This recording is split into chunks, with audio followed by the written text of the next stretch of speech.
Ahojte, dnes by som vám rád povedal, ako sa sám naučiť eskimáka, prečo je eskimák dobrý a na čo ho používame, taktiež pre koho to je, pre koho to nie je. Na naučenie eskimáka vám odporúčam vyhradiť si určite 4 hodiny. Či už buďte sám alebo s inštruktorom, pripravte si 4 session, najlepšie jednu týždenne a keď ste šikovní, tak za 4 lekcie sa určite naučíte. Samotného eskimáka si rozdelíme na 3 jednoduché pohyby. Jeden pohyb bude to, čo robím s bokmi a ako bokmi otáčam kajak. Druhý pohyb bude to, čo robím s pádlom. A tretí pohyb bude to, čo robím s hlavou. Každý z týchto pohybov je ľahký, jednoduchý, ale musím ich spojiť všetky 3 dohromady a vtedy zvládnem eskimáka. Ak sa náhodou za 4 lekcie eskimáka aj nenaučíš, nevadí, tie skily, ktoré sa naučíš popri tom, čiže otočiť kajak o špicu druhého kajaku, otočiť kajak o dosky, naučiť sa orientovať ti veľmi pomôže v praxi na divokej vode aj na mori. Prečo sa naučiť eskimáka? Eskimák je veľmi užitočný, praktický skill pre každého začínajúceho kajakára. Keď sa učíme kajakovať, je veľmi praktické sa naučiť už eskimáka v základoch, pretože keď sa prevrátiš, jednoducho zdvihneš kajak, si schopný pokračovať, nemusíš ho vylievať, jednoducho ideš ďalej. Pre koho je určený kurz eskimovania? Určite pre všetkých začínajúcich kajakárov, ktorí poprvé majú nejaké základy zvládnuté, rozumej, vedia držať pádlo a po druhé chcú sa venovať kajakovaniu trošku serióznejšie. Pre koho kurz eskimovania nie je určený? Určite ho neodporúčam absolvovať začiatočníkom, ktorí nemajú ešte vôbec žiadne skúsenosti a nie sú zvyknutí držať pádlo. Jednoducho budú sa zbytočne trápiť niečím, čo sa pravdepodobne aj tak nenaučia. Odporúčam im najprv sa naučiť základy pádlovania, až potom ísť na eskimák. Pre účely tohoto tutoriálu som si zobral figuranta a s ním si prejdeme celý kurz zrýchlene, aby sme si ukázali všetky jednotlivé veci, ktoré sa chceme naučiť. Ako prvé vám odporúčam zdvíhať o nejaké pevné teleso, napríklad aj kráľ bazéna, pontón, drevo v prípade nejakého jazera. Ako prvé zdvíhajte iba kajak. To znamená, že hlavu si nechajte vonku a musíš sa naučiť otáčať samotný kajak.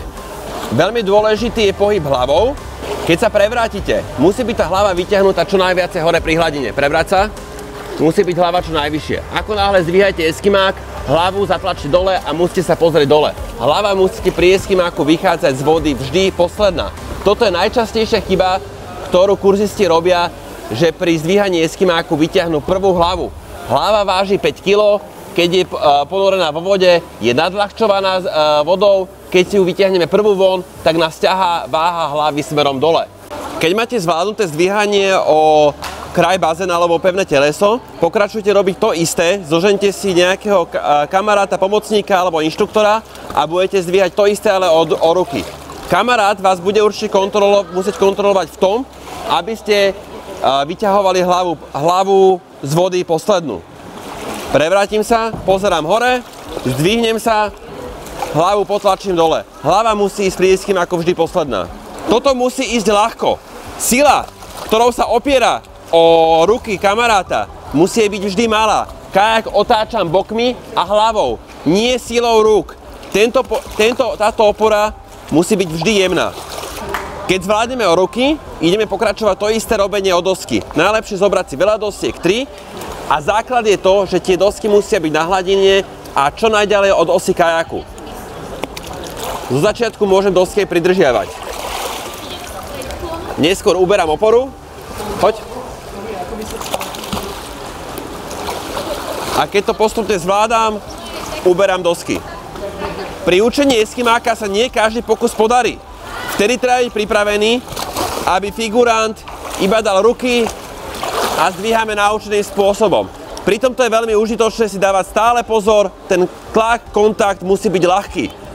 Pri učení o dosky treba zakomponovať aj celú otočku, to znamená do jednej strany sa prevráti, z druhej vypláve.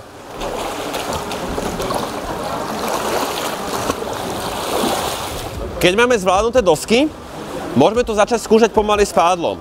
Pri zdvíhaní s pádlom určite odporúčam dať asistenciu niekoho.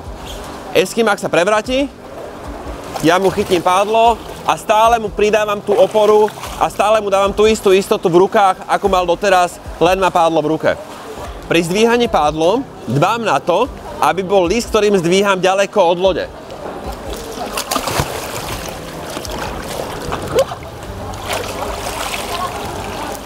Pri zdvíhaní s pomocníkom postupne môžem prechádzať na prvé pokusy zdvíhania s pádlom samostatne. Ideš? Samozrejme, nie každý pokus sa podarí, figurant vždy musí byť pripravený podať pomoc. Eskimák je dôležitý pre kajakára, hlavne kvôli tomu, keď nespravím eskimáka, musím plávať. A to dobre vieš z vlastných skúseností, že to plávanie nie je vždy jednoduché. A trátime pritom veľa síl, dobúchame sa o kamene, tak aby sme sa vyhli týmto situáciám, najlepšie urobiť eskimáka a najlepšie urobiť čo najrýchlejšie a urobiť ho na 100%. Podľa tohto tutoriálu by ste mali byť schopní sa naučiť eskimáka aj sami, ale na každého fungujú trošku iné veci, treba veľa experimentovať, veľa skúšať, veľa sa s tým hrať. Máme pripravené rôzne pomocné techniky, ktorými si to ešte vieme dopomôcť, ktoré sa nezmestili do tohto videa, ktoré robíme vlastne iba na kurzoch. A dávam ešte jednu dobrú radu k tomu celému. Nájdete si kamaráta, zoberte si telefón, natáčajte sa, pozerajte si a sami nájdete tie triky a bude to väčšia zábava.